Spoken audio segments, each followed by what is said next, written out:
Hello everyone. Today is Friday. So thank God for Friday. You might have seen the trending Igbo phobia police officer. I'm sick and tired of hearing Igbo phobia this, Igbo phobia that online. Since the end of the Civil War, has anything really changed about what the Igbo people have been facing in Nigeria? Has anything really changed? The answer is no. No serious people anywhere in the world would tolerate such treatment without eventually fighting back. But look at this coward, confused coward, called themselves Biafra Liberation Army and Co.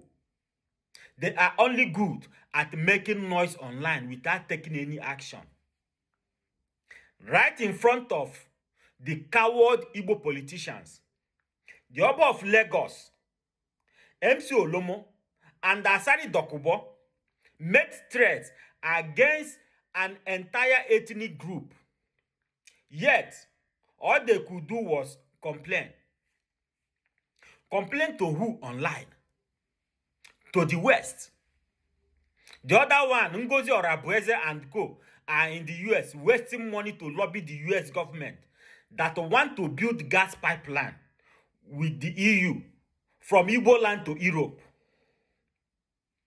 If you are truly serious, you should understand that your friends are the non-Western countries.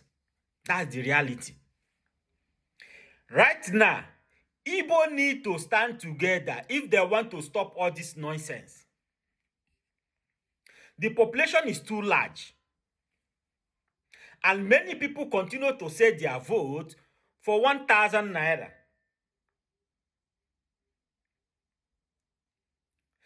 There are also too many people online who are driven by poverty and willing to support anything for a small amount of money. This group of people need to go. 40 million of these people, vote sellers, gays, and APC corrupt politicians and members need to go.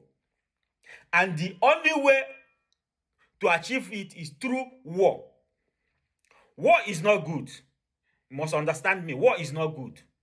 But some people argue that force is sometimes necessary to prevent conflict. I'm angry. Europe is stable today.